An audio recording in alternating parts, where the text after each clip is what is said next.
Bab 226 Hadiah Ji Rumei. Karena Qin Yimo tidak kembali ke kota Jianghai, Fang Yu masuk ke mobil Ji Rumei. Hanya ada Fang Yu dan Ji Rumei di dalam mobil. Ji Dongshan masuk ke mobil lain karena dia harus melakukan perjalanan bisnis. Dalam perjalanan, Fang Yu tetap diam, hanya menatap pecahan cermin Xuan Luo di tangannya. Dia masih terkejut melihat cermin Xuan Luo lagi hari ini, lebih dari 3000 tahun kemudian. Yang lebih penting, kedua fragmen tersebut mengandung energi yang kuat. Ini juga menunjukkan bahwa tidak ada yang salah dengan idenya. Asalkan bagian-bagian cermin Xuan Luo yang rusak ditemukan dan dipasang kembali, artefak suci cermin Xuan Luo yang membuat seluruh dunia kultivasi abadi menjadi gila saat itu dapat muncul kembali di dunia. Ini layak menjadi senjata suci. Setelah bertahun-tahun, ia telah terbelah menjadi bentuk ini, tetapi energi di dalamnya belum hilang. Fang Yu mendesah dalam hatinya saat ia memainkan dua keping pecahan cermin Xuan Luo di tangannya. Sementara Fang Yu mengamati cermin Xuan Luo, Ji Rumei yang duduk di seberangnya, diam-diam menatap Fang Yu. Sejak pertempuran di Danau Yuexin, Ji Rumei belum bertemu Fang Yu lagi sampai malam ini. Melihat Fang Yu bermain dengan dua cermin itu, Ji Rumei tidak dapat menahan diri untuk bertanya, "Tuan Fang, apakah ada hal khusus tentang dua cermin pelindung jiwa ini?" Tentu saja istimewa. Namanya bukan cermin pelindung jiwa, melainkan cermin Xuan Luo, kata Fang Yu. Cermin Xuan Luo. Ji Rumei tertegun. Singkatnya, itu adalah hal yang sangat hebat. Fang Yu berkata tanpa penjelasan lebih lanjut. Oh. Ji Rumei mengangguk dan bertanya, "Tuan Fang, kemana saja Anda selama ini?" "Saya berjalan-jalan di sekitar area tersebut untuk bersantai." Fang Yu menjawab. Oh. Ji Rumei mengangguk lagi. Keheningan kembali terjadi di dalam mobil. Karena penampilan Ji Rumei, Fang Yu benar-benar tidak ingin melihatnya. Karena, setiap kali dia menatap Ji Rumei, dia selalu mengaitkannya dengan Leng Sun Suang tahun itu. Perasaan ini sangat tidak nyaman. Untungnya, mobil itu segera melaju ke kota Jianghai. Ketika melewati jalan jajanan, Fang Yu meminta pengemudi untuk berhenti. "Aku lapar. Biarkan aku turun dan makan camilan tengah malam." "Biarkan aku turun di sini," kata Fang Yu. Pengemudi menghentikan mobilnya. Fang Yu membuka pintu mobil dan hendak keluar. "Tuan Fang, saya agak lapar. Bolehkah saya makan camilan tengah malam dengan Anda?" Ji Rumei bertanya dengan hati-hati. "Lebih baik tidak usah. Aku hanya punya $20, cukup untuk makan saja." Fang Yu, "Apa yang akan kita makan?" Ji Rumei berjalan di samping Fang Yu dan bertanya dengan pelayan pria datang membawa menu. Dan ketika dia melihat Ji Rumei duduk di hadapan Fang Yu, matanya terbelalak. Itu pertama kalinya dia melihat wanita lalu dia tersenyum lembut dan berkata, "Kalau begitu aku tidak akan sopan." Setelah memesan hidangan, Fang Yu menggigit bibir merahnya, dan bertanya, "Tuan Fang, apakah saya melakukan sesuatu yang membuat Anda jijik?" Fang Yu tertegun dan berkata, "Tidak." "Lalu kenapa, kau tampak enggan menatapku?" Ji Rumei bertanya. Sebagai seorang wanita, Ji Rumei memiliki perasaan yang tajam. Dia telah lama menyadari bahwa setiap kali Fang Yu menatapnya, matanya akan segera mengalihkan pandangan, seolah-olah dia tengah menghindari sesuatu. Dia pernah menanyakan pertanyaan ini pada Fang Yu sebelumnya, tetapi Fang Yu tidak menjawabnya secara langsung. Kali ini, dia benar-benar tidak bisa menahannya. Fang Yu menatap Ji Rumei, lalu cepat-cepat mengalihkan pandangannya. "Sama seperti sekarang," kata Ji Rumei dengan sedikit kecewa. Fang Yu menghela napas dan hendak mengatakan sesuatu. Pada saat itu, pelayan kebetulan muncul dan meletakkan panci panas di atas meja. Hidangannya akan segera disajikan. Pelayan itu melirik Ji Rumei diam-diam beberapa kali sebelum berbalik dan pergi. Pada saat ini, Ji Rumei masih menatap Fang Yu, ingin mendengar alasan Fang Yu. "Kamu mirip sekali dengan teman lamaku," kata Fang Yu. "Sangat mirip." Ji Rumei mengerutkan kening dan bertanya dengan ragu. "Ya, aku juga merasa aneh. Sebenarnya ada dua orang di dunia ini yang tidak memiliki hubungan darah tetapi terlihat sangat mirip," kata Fang Yu. "Seberapa mirip?" Ji Rumei bertanya dengan rasa ingin tahu. "Mereka setidaknya 80% mirip." Fang Yu melirik Ji Rumei dan berkata, 8 poin. Ji Rumei mengangguk dan berkata, "Lalu temanmu? Dia sudah meninggal." Fang Yu menjawab dengan tenang. "Mati." Wajah Ji Rumei sedikit berubah. Ekspresi Fang Yu sangat tenang, tanpa jejak gejolak emosi. Tetapi Ji Rumei sudah mengerti mengapa Fang Yu tidak mau melihatnya. Sementara Fang Yu dan Ji Rumei sedang mengobrol, di seberang jalan makanan ringan, pasangan parubaya juga sedang makan sambil menundukkan kepala. Namun meski mereka sedang memakan makanan di piring, pandangan mereka tertuju pada Fang Yu dan Ji Rumei yang ada di seberang mereka. Wanita itu terlihat seperti wanita jalang. Jika kita memukulnya dan membawanya pergi, lalu menyerahkannya kepada uskup kita, kita pasti akan dipuji. Wanita parubaya itu berkata dengan suara rendah tanpa mengangkat kepalanya. Pria parubaya itu pun menundukkan kepalanya dan menjawab, wanita itu mudah dihadapi, tapi bagaimana dengan pria? Kamu bisa mencoba membujuknya pergi, tapi kalau tidak berhasil, tunjukkan saja padanya kalau aku mengajarkan Alkitab dan bawa dia pergi juga, kata wanita itu. Wah, orang itu kelihatan masih muda sekali. Kalau dia melihat saya mengajar Alkitab, itu sama saja kita telah merekrut pengikut Paus, dan itu akan menjadi catatan lain dalam buku prestasi kita. Kata pria itu, lakukan sekarang. Pria itu bertanya lagi, jangan terburu-buru, mereka baru saja mulai makan. Akan lebih mudah bagi kita untuk bertindak jika jumlah orang di sekitar lebih sedikit, kata wanita itu dengan seringai di bibirnya.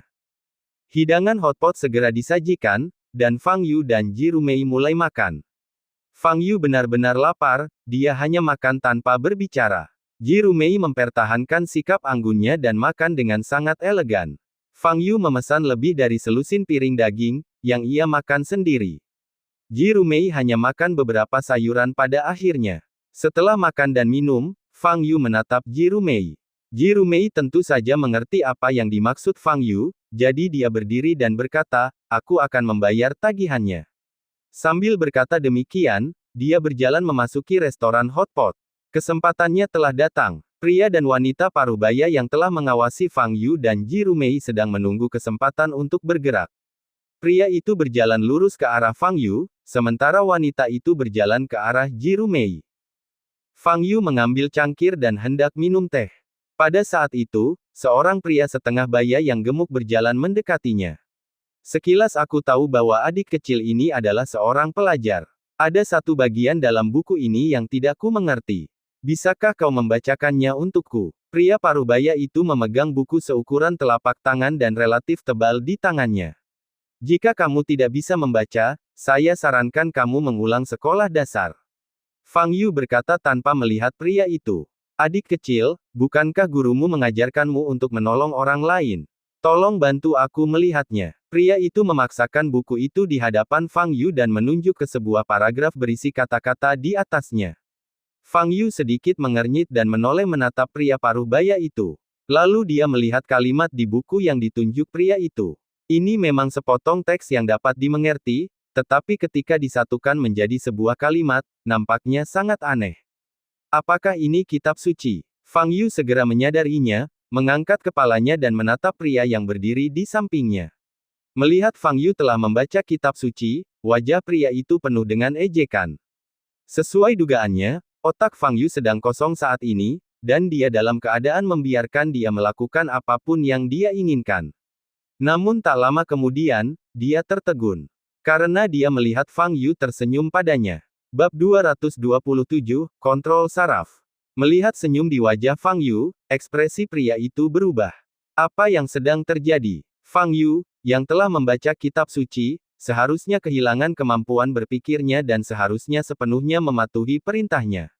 Namun sekarang, Fang Yu di depannya tampaknya tidak terpengaruh sama sekali, matanya masih cerah dan ekspresinya tidak kusam. Bagaimana mungkin kitab suci itu tidak sah? Pasti dia tidak benar-benar membaca isi kitab suci itu.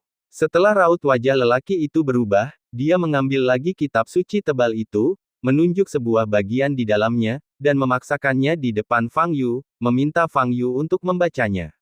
Fang Yu sedikit mengernyit dan menyingkirkan kitab suci di depannya. Apa yang ingin kamu lakukan? Fang Yu menatap pria itu dan bertanya dengan tenang. Kau, beraninya kau mengambil kitab suciku? Raut wajah lelaki itu berubah drastis, dan ia segera berlari ke depan dan memungut kitab suci yang berserakan di tanah.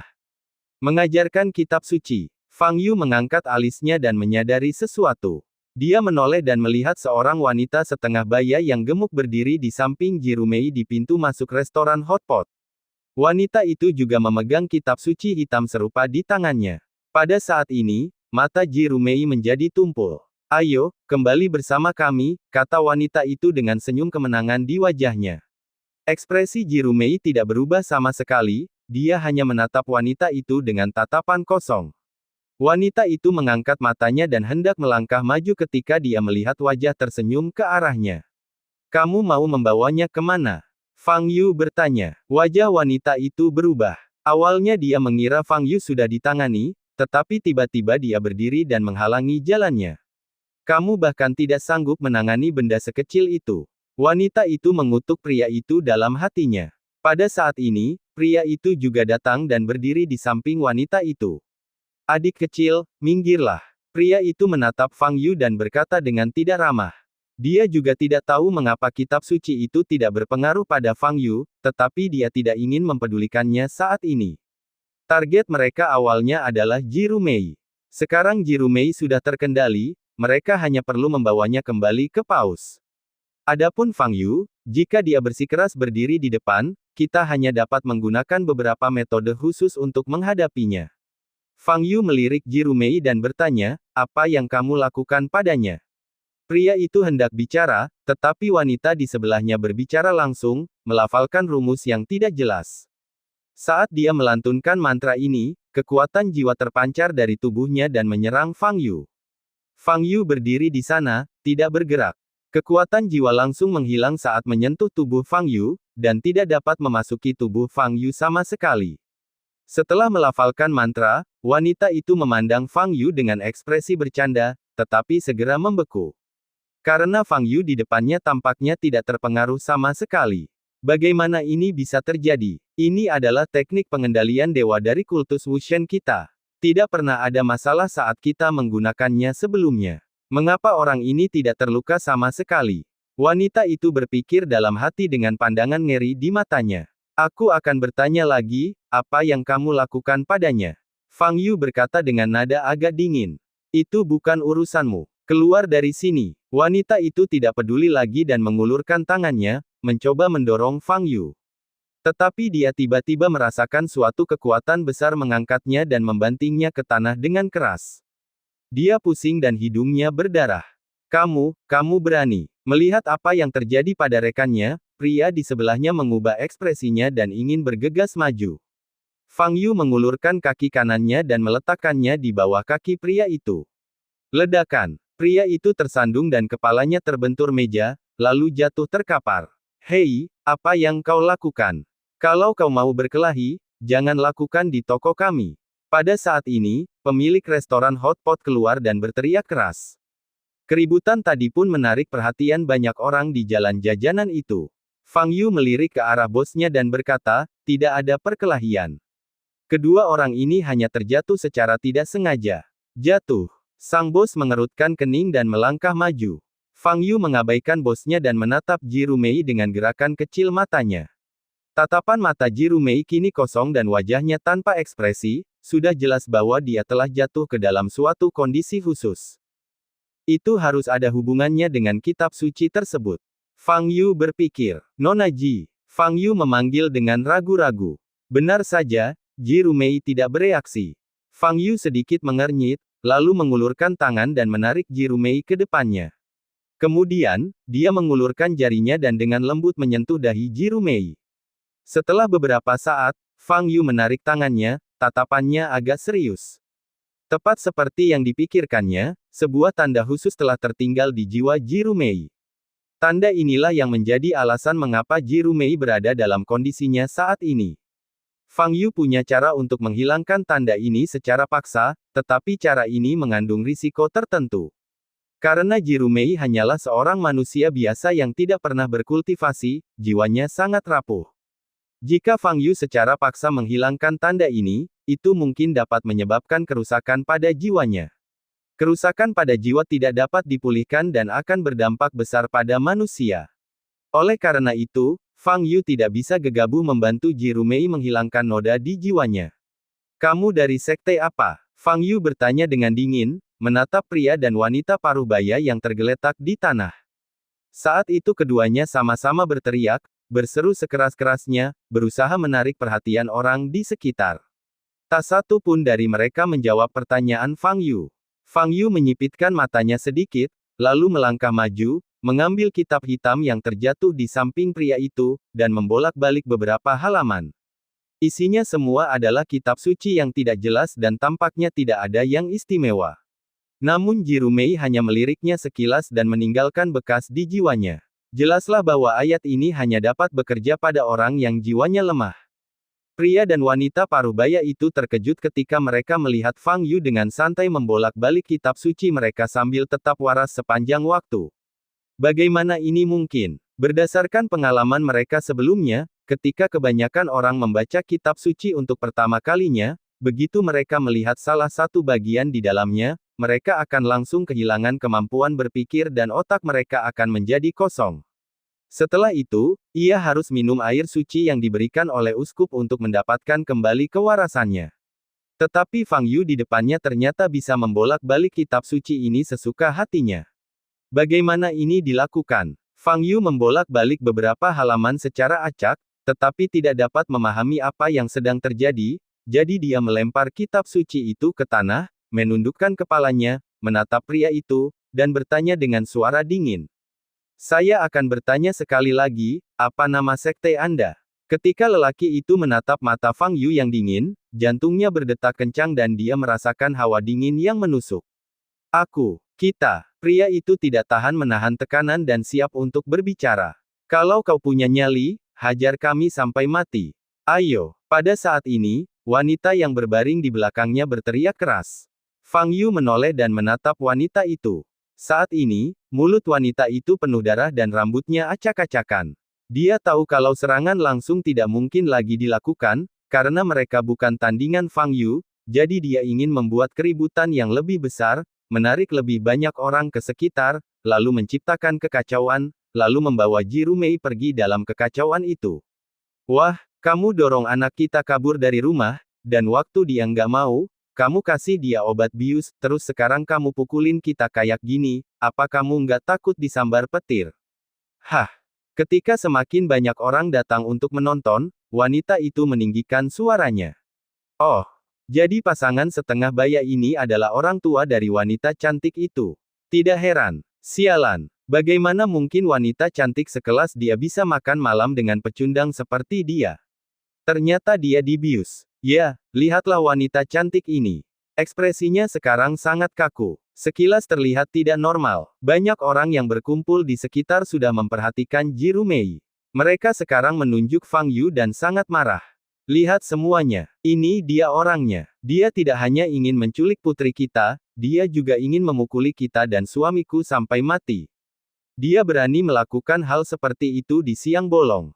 Apa ada hukumnya? Ketika wanita itu mendengar pembicaraan para penonton, secerca kebanggaan terpancar di matanya. Dia tahu bahwa dia akan segera berhasil, bahwa dia telah membangkitkan kemarahan publik. Setelah para wanita itu berteriak terus-menerus, banyak orang menatap Fang Yu dengan mata geram. Beberapa pemuda mabuk dan bertelanjang dada menyingsingkan lengan baju, siap memberi Fang Yu pelajaran.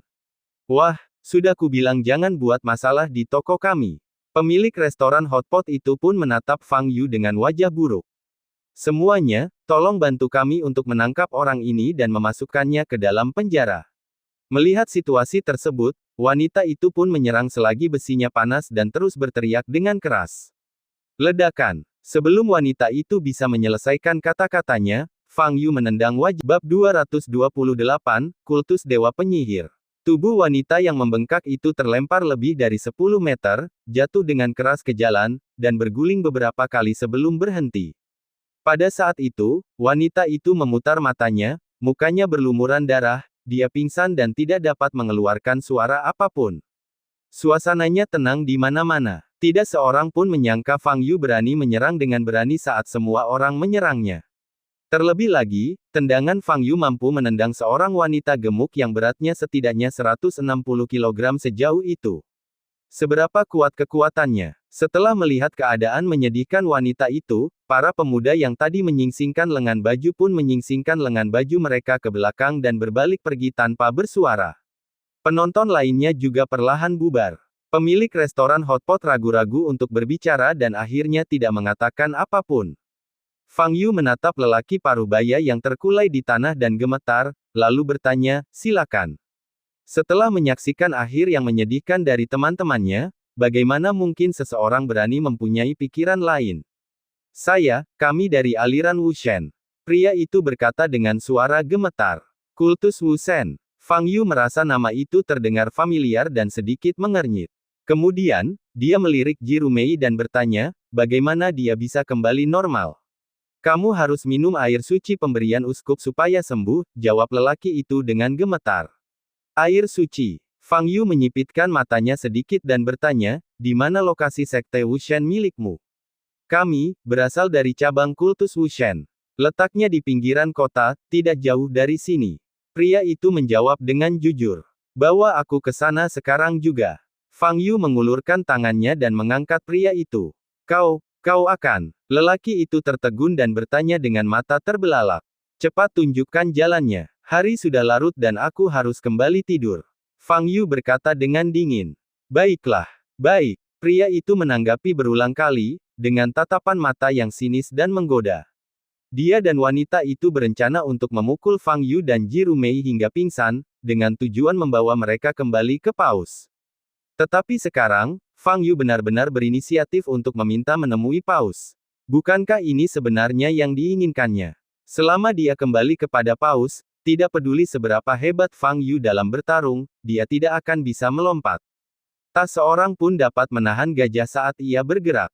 Fang Yu membawa Ji Rumei dan mengikuti pria parubaya itu ke pinggiran kota Jianghai. Semakin jauh Anda pergi ke pinggiran kota, lingkungan sekitarnya menjadi semakin kosong dan semakin sedikit orang di sana. Sepanjang jalan, Ji Rumei dalam keadaan linglung, hanya mengikuti Fang Yu tanpa mengucapkan sepatah kata pun. Setengah jam kemudian, sebuah bangunan tua dengan halaman muncul di hadapan kami. Tingginya sekitar 2 atau 3 lantai dan menutupi area yang luas, sedikitnya sekitar 2000 meter persegi.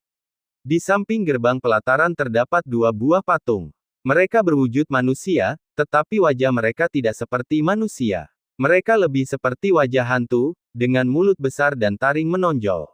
Dan di atas bangunan itu berdiri patung monster humanoid bersayap. Ia memegang tongkat kerajaan di tangannya dan tubuhnya condong ke depan, seolah-olah hendak menerjang maju. Ini adalah gereja cabang Wushen kami. Pria itu berjalan menuju gerbang halaman dan berkata, bangunan di depanku memancarkan aura yang menyeramkan. Kelihatannya tidak seperti gereja sama sekali, tetapi lebih seperti ruang penyiksaan. Fang Yu menatap patung di atas, lalu menatap 2 patung di depan gerbang halaman. Ketiga patung ini tidak persis sama, tetapi semuanya memiliki satu kesamaan, yaitu wajah hantu. Fang Yu punya kesan seringai serupa. Itu adalah klan Xuanming. Orang-orang Xuanming yang ditemui Fang Yu sebelumnya mengenakan topeng wajah hantu yang sama dan menggunakan kekuatan jiwa untuk memperkuat diri mereka. Apakah ada hubungan antara klan Xuanming dan sekte Wushen ini?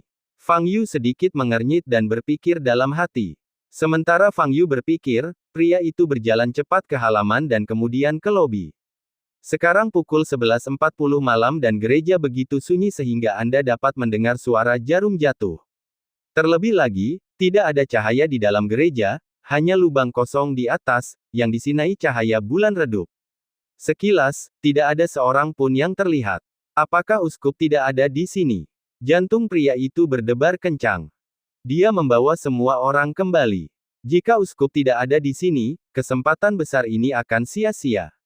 Tetapi lelaki itu melihat sekeliling gereja dan tidak melihat seorang pun. Tepat saat dia mendesah, berbalik dan bersiap pergi, sebuah sosok tiba-tiba berdiri di depannya. Apa tujuanmu datang ke gereja malam-malam begini? Di depannya adalah uskup berjubah hitam. Di tengah keheningan dan kegelapan itu, seseorang tiba-tiba muncul di hadapanku. Peristiwa ini membuat lelaki itu begitu ketakutan hingga ia gemetar seluruh tubuhnya dan hampir buang air kecil. Tuan, uskup, saya Huang Deming, seorang penganut agama. Saya membawa 2 orang penganut agama baru. Tolong beri mereka air suci untuk menyelamatkan jiwa mereka. Pria itu berkata dengan suara gemetar. Oh, orang-orang percaya baru. Di mana mereka? Tanya sang uskup sambil mengusap dagunya yang halus. Huang Deming hendak berbicara ketika dia melihat dari sudut matanya bahwa 2 sosok muncul di pintu gereja. Mereka, wajah Huang Deming berubah dan dia hendak berbicara. Uskup itu berbalik dan melihat ke arah pintu gereja. Fang Yu dan Ji Rumei berdiri di depan pintu. Apakah Anda uskup dari cabang aliran Wushen ini? Fang Yu bertanya. Uskup menyipitkan matanya sedikit, melirik Fang Yu, lalu melirik Ji Rumei di sampingnya, matanya berbinar. Ada wanita yang cantik sekali. Uskup, saya telah membiarkan wanita itu membaca kitab suci. Dia sekarang dalam kondisi yang dapat dikendalikan. Sedangkan pria itu, dia sangat aneh. Baik kitab suci maupun teknik pengendalian pikiran tidak berpengaruh padanya, bisik Huang Deming di samping uskup. Uskup itu melirik Huang Deming dan berkata, di mana Anda menemukan wanita ini? Saya baru saja melihatnya di jalan, dan kemudian saya berpikir untuk membawanya kembali dan memberikannya kepada Anda, uskup, untuk dinikmati. Huang Deming berkata dengan nada menyanjung. Hahaha, bagus sekali, kau benar-benar memenangkan hatiku. Huang Deming, benar, aku akan mencatatmu dalam daftar prestasi. Uskup itu tertawa keras ke arah langit. Huang Deming juga tertawa sebentar dan mengingatkan, uskup, pria itu, agak aneh, Anda harus berhati-hati. Haha, baiklah, kamu sudah bawa dia ke sini, dan aku masih saja tidak bisa menghadapinya, bukankah itu sebuah lelucon? Kata uskup sambil tertawa. Setelah mengatakan itu, dia berbalik dan mendapati Fang Yu sudah berdiri di depannya. Jika dia sadar kembali, aku bisa menyelamatkan nyawamu. Fang Yu berkata dengan suara dingin. Wajah uskup berubah. Kok Fang Yu tiba-tiba muncul di depannya. Dia sama sekali tidak menyadarinya. Tetapi ketika uskup mendengar kata-kata Fang Yu, wajahnya menjadi gelap. Kau pikir kau bisa mengancamku? Uskup bertanya dengan dingin. Ledakan. Fang Yu tidak banyak bicara, dia hanya mengangkat kakinya dan mendorong lututnya ke perut uskup.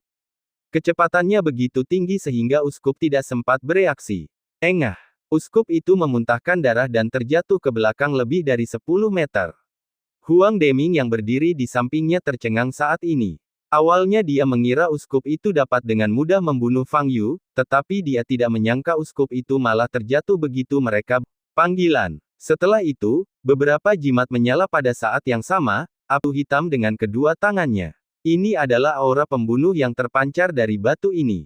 Kicauan. Satanlah jiwa anak ini, teriak uskup di belakangnya. Kicauan. Atas perintah, lebih dari selusin hantu bergegaslah diri tidak akan mampu membela diri jika diserang oleh lebih dari selusin hantu di saat yang bersamaan.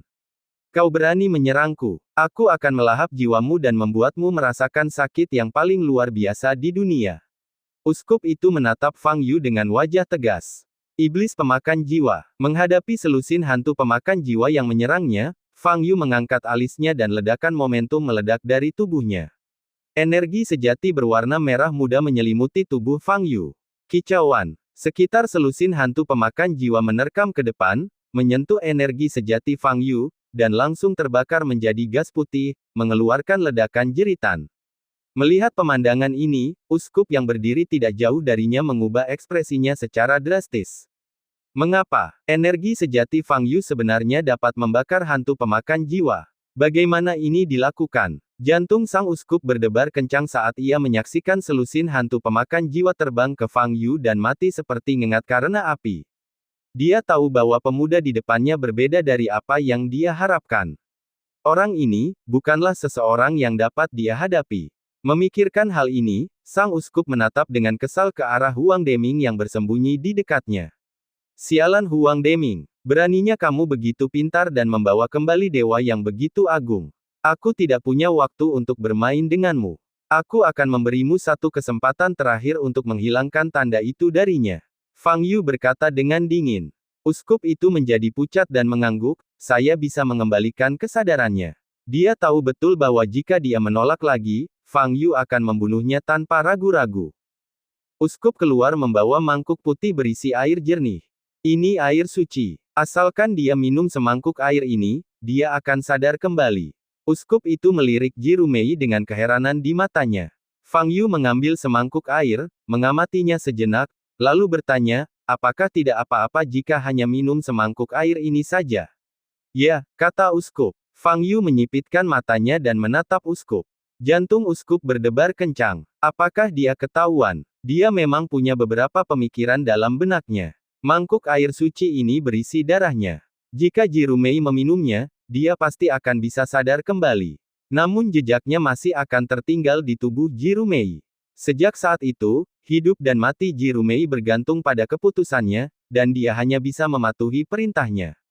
Semua umat beriman di gereja ini meminum air suci ini dan menaatinya. Ia sendiri juga meminum air suci yang dianugerahkan atasannya dan mematuhi atasannya itu tanpa syarat. Ini adalah seperangkat norma kelas dalam kultus Wushen. Fang Yu tidak mengatakan apa-apa, tetapi ketika dia melihat perubahan halus pada ekspresi sang uskup, dia tahu bahwa semangkuk air suci ini jelas tidak sesederhana itu. Fang Yu mengulurkan tangannya, mencengkeram leher uskup, dan mengangkatnya. Uskup merasa tercekik dan berjuang mati-matian. Tatapan mata Fang Yu dingin saat dia berkata, lebih baik kau ceritakan semua faktanya kepadaku, kalau tidak, aku akan membunuhmu tanpa ragu-ragu. Aku berkata, tolong jangan bunuh aku, jangan bunuh aku. Mata sang uskup berubah menjadi biru dan ungu, dan dia memohon belas kasihan dengan suara keras. Fang Yu melemparkannya ke tanah. Uskup itu tersentak dan menjelaskan masalahnya. Lalu dia mengambil semangkuk baru air suci. Tidak ada darah siapapun di mangkuk air suci ini. Fungsinya untuk menghilangkan noda pada jiwa. Fang Yu memberi Ji Rumei semangkuk air suci untuk diminum. Setelah meminumnya, mata Ji Rumei kembali jernih. Melihat Fang Yu di depannya, dia berkata, Tuan Fang. Namun dia bahkan belum menyelesaikan kalimatnya sebelum dia menutup matanya dan pingsan. Fang Yu tahu bahwa ini normal. Operasi apapun yang dilakukan pada jiwa akan menyebabkan jiwa menjadi lemah sementara, belum lagi jiwa Ji Rumei sangat rapuh. Fang Yu memeluk pinggang Ji Rumei, menatap dingin ke arah uskup, dan berkata, satu pertanyaan terakhir, apa hubunganmu dengan klan Xuanming? Uskup itu tampak pucat dan berkata dengan kosong, aku belum pernah mendengar tentang klan Xuanming. Fang Yu menyipitkan matanya dan menatap uskup untuk memastikan dia tidak berbohong. Apakah kesamaan antara klan Xuanming dan kultus Wushen hanya kebetulan? Fang Yu tidak menganggap itu suatu kebetulan. Pasti ada hubungan antara keduanya. Hanya saja level uskup di depanku terlalu rendah dan aku belum bisa mendekatinya. Fang Yu tidak mengatakan apapun lagi. Dia memeluk Ji Rumei dan berbalik untuk pergi. Setelah berjalan keluar dari gerbang halaman, Fang Yu berpikir sejenak, lalu berbalik lagi dan melihat apa yang disebut gereja ini. Kultus Wushen secara khusus menargetkan manusia, mengendalikan pikiran mereka, dan mencari keuntungan. Paus semacam itu dianggap aliran sesat. Akan baik-baik saja jika mereka tidak memprovokasi Fang Yu. Tetapi karena mereka telah terprovokasi, Fang Yu tentu tidak akan membiarkan mereka pergi dengan mudah. Fang Yu mengulurkan telapak tangan kanannya ke arah bangunan di depannya. Aura yang kuat meledak dari tangannya, dan bola energi sejati melesat ke arah gereja di depannya. Ledakan. Seluruh bangunan runtuh dengan suara keras. Patung di atas langsung jatuh. Di dalam gereja, teriakan dan tangisan Huang Deming dan uskup terdengar. Fang Yu mengabaikannya, memeluk Ji Rumei, dan berbalik. Saat itu hampir tengah malam. Ini adalah daerah pinggiran kota, tidak ada lampu jalan dan tidak ada kendaraan di jalan. Dengan seseorang di tangan saya tidak tahu berapa lama waktu yang dibutuhkan untuk mencapai kota tempat saya dapat memanggil taksi. Fang Yu menundukkan kepalanya untuk melirik Ji Rumei yang sedang tidur, dan jantungnya benar-benar sedikit berdebar.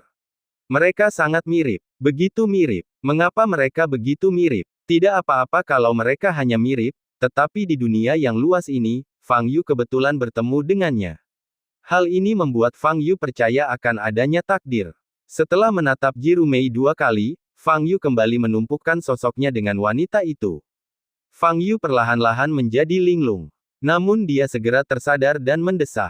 Tidak peduli seberapa miripnya mereka tetap saja dua orang yang sangat berbeda dan tidak memiliki hubungan apapun.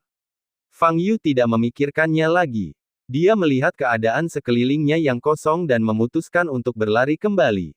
Anggap saja itu seperti jalan-jalan setelah makan camilan tengah malam. Dengan dorongan kakinya, Fang Yu bergegas maju. Tepat saat Fang Yu berlari kencang, Ji Rumei dalam pelukannya, mungkin terkejut oleh desiran angin, membuka mata indahnya. Melihat pipi Fang Yu begitu dekat dengannya dan sudut pandang yang aneh, Ji Rumei tiba-tiba tersadar. Tuan Fang, kata Ji Rumei.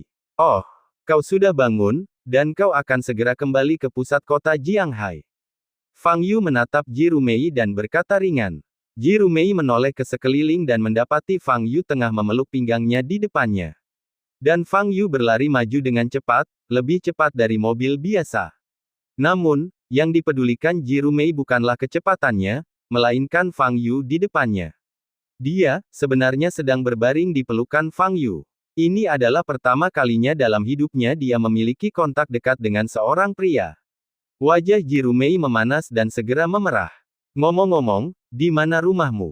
Fang Yu bertanya sambil menundukkan kepala. Di daerah villa tepi pantai, jawab Ji Rumei dengan suara rendah. Area villa tepi pantai. Aku tidak tahu jalannya. Fang Yu tertegun dan berkata. Tak lama kemudian, Fang Yu berhenti dan menjatuhkan Ji Rumei kembali ke tanah. Saat ini, mereka berdiri di pintu masuk komunitas Lijiang. Minta anak buahmu untuk menjemputmu, atau naik taksi untuk pulang.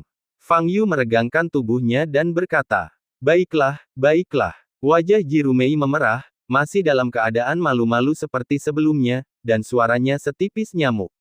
Lain kali Anda pergi keluar, ingatlah untuk tidak melihat barang-barang yang diberikan orang lain kepada Anda dengan mudah.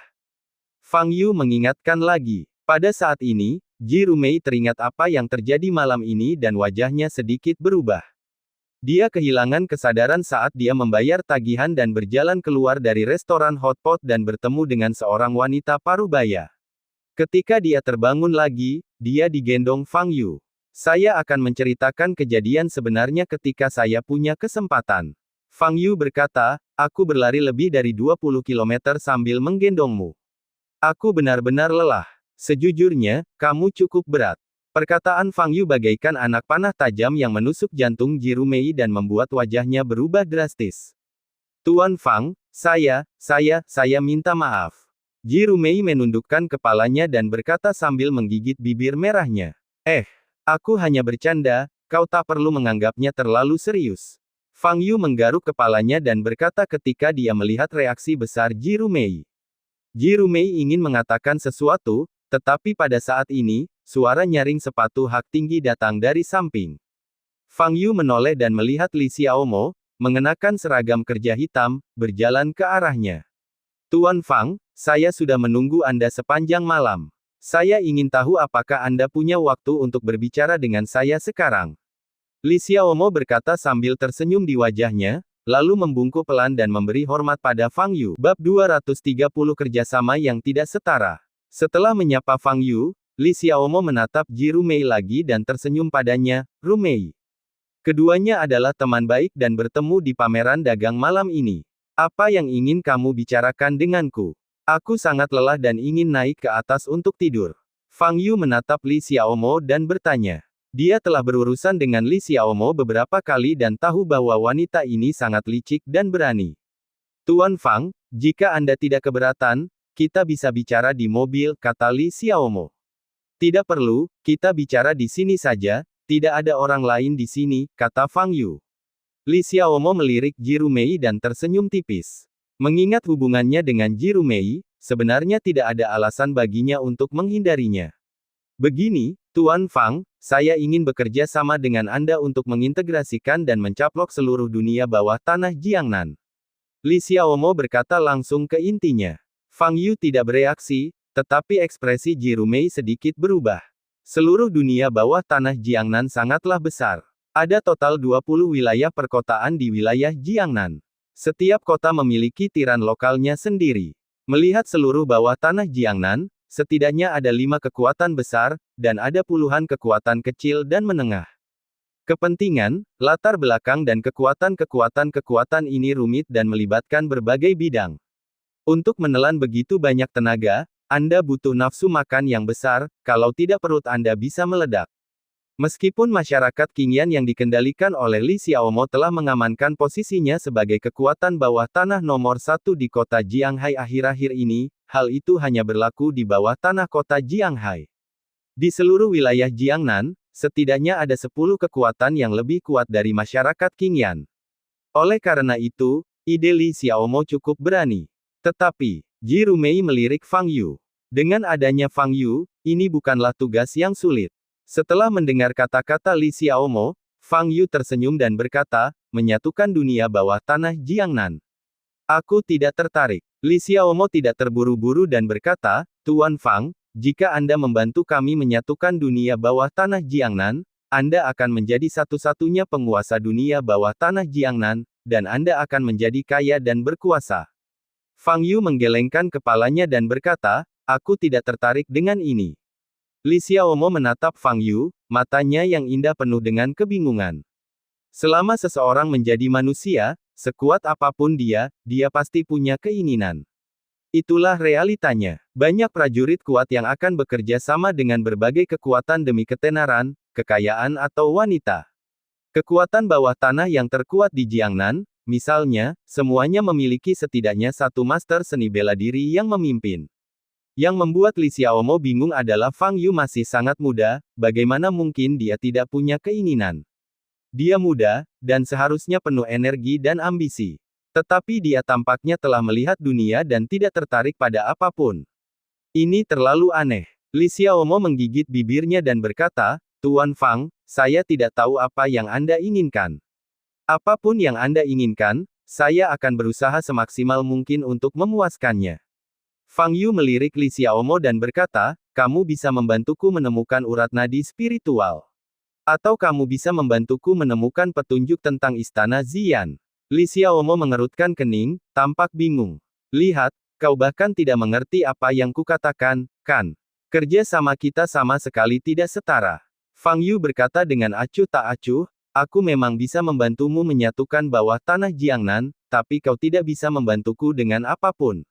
Wajah Li Xiaomo menjadi pucat dan dia tidak bisa berkata apa-apa. Apa yang dikatakan Fang Yu memang benar. Dengan kekuatannya, akan mudah baginya untuk mendapatkan apa yang disebut ketenaran dan kekayaan, dan dia tidak perlu bekerja sama dengan siapapun. Namun, memiliki kesempatan untuk bertemu dengan pria kuat seperti Fang Yu, dan berdiri di depannya dan berbicara dengannya, sudah merupakan kesempatan besar. Li Xiaomo tidak ingin melepaskan kesempatan seperti itu. Tuan Fang, jika saya dapat menemukan salah satu hal yang Anda sebutkan, apakah Anda setuju untuk bekerja sama dengan masyarakat Qingyan kami? Li Xiaomo menatap Fang Yu dan bertanya. Jika kau bisa menemukannya, tentu saja, kata Fang Yu. Itu kesepakatan, saya pasti akan menemukannya. Li Xiaomo berkata dengan tatapan tegas di matanya. Fang Yu menatap Li Xiaomo, lalu menatap Ji Rumei di sampingnya, meregangkan tubuhnya, dan berkata, jika tidak ada yang lain, aku akan kembali tidur. Sampai jumpa. Setelah mengatakan itu, Fang Yu berbalik dan pergi. Keesokan paginya, Fang Yu datang ke kelas. Seiring semakin dekatnya ujian masuk perguruan tinggi, suasana belajar di kelas menjadi cukup kuat. Semua siswa berkonsentrasi mengerjakan pekerjaan rumah mereka. Tidak ada suara lain di dalam kelas kecuali suara tulisan tangan. Seluruh pagi dihabiskan untuk belajar mandiri. Fang Yu duduk di kursinya dan terus melihat apa yang dipegangnya. Bel tanda kelas ketiga dimulai berbunyi, dan Sun Xingchun, kepala sekolah kelas utama, memasuki kelas. Sun Xingchun melirik Fang Yu, sedikit ekspresi tidak senang tampak di wajahnya. Ia meletakkan tangannya di belakang punggungnya, berjalan mengelilingi kelas, lalu berjalan ke podium, berdeham, dan berkata, para siswa, letakkan pena kalian terlebih dahulu, mari kita adakan pertemuan kelas singkat.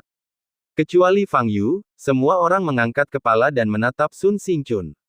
Sun Xingchun menunjuk sebuah angka di belakang papan tulis dan berkata, dalam 25 hari, kamu akan menghadapi ujian paling penting dalam hidupmu, ujian masuk perguruan tinggi. Ujian masuk perguruan tinggi dapat secara langsung memengaruhi kehidupan masa depan Anda. Saya tidak akan membahasnya secara rinci, karena semua orang sudah mengetahuinya. Jadi, saya berharap dalam 25 hari terakhir ini, semua orang dapat terus fokus, berusaha sekuat tenaga untuk berlari cepat, dan berjuang untuk mendapatkan nilai bagus. Gunakan nilai bagus untuk membalas budi orang tua, membalas budi. Sun Xingchun berbicara dengan nada bersemangat, yang membuat para siswa di bawah podium merasa gembira dan gembira. Setelah mobilisasi, Sun Xingchun menatap Fang Yu dan wajahnya menjadi gelap. Siswa Fang Yu, saya ingin bertanya, apakah kamu yakin dengan ujian masuk perguruan tinggi? Banyak siswa memandang Fang Yu dengan ekspresi menggoda di wajah mereka. Biar saja, biarkan kamu membolos. Kali ini kamu ketahuan wali kelas kan? Kamu layak mendapatkannya. Tidak apa-apa. Fang Yu meletakkannya dan menjawab. Tidak buruk. Tahukah kamu berapa kali kamu membolos dalam 2 bulan terakhir?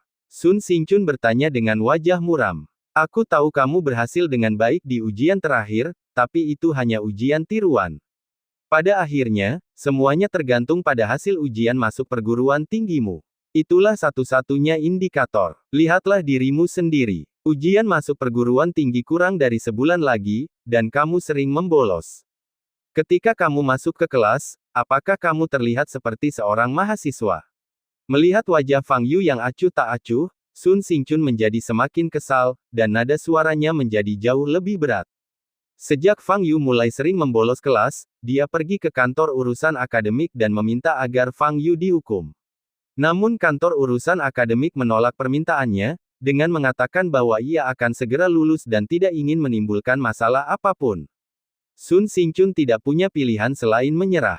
Tetapi hari ini, ketika dia datang ke kelas dan melihat perilaku Fang Yu, dia benar-benar tidak dapat menahannya. Menurutku kamu terlalu sombong dan berpuas diri. Kamu pikir kamu tahu siapa dirimu hanya karena kamu mendapat juara pertama di ujian sekolah. Apakah kamu tahu berapa poin yang diperoleh He Zanpeng dari kelas kita pada ujian tiruan terakhir?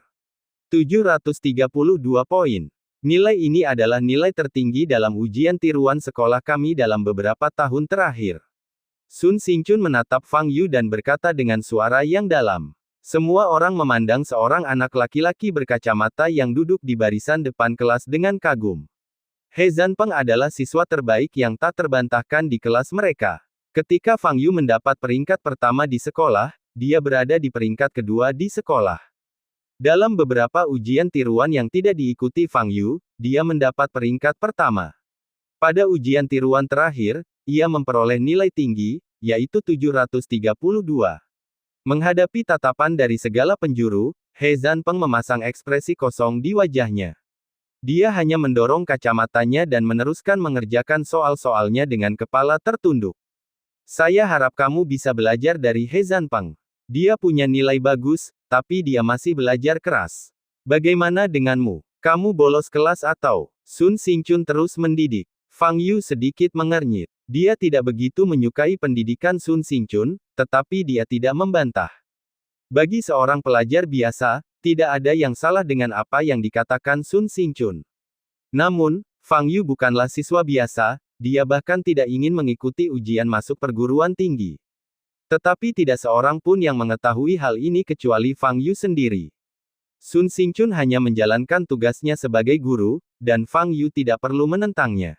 Melihat Fang Yu tidak mengatakan apa-apa, ekspresi Sun Xingchun sedikit mereda, dan dia berkata, saya harap kamu bisa belajar dari He Zanpeng di masa depan, belajarlah dengan baik, dan jangan tinggal di kelas dan memengaruhi semangat belajar siswa lain. Mari kita lanjutkan meninjau. Setelah mengatakan itu, Sun Xingchun melirik seluruh kelas, berbalik dan berjalan keluar kelas.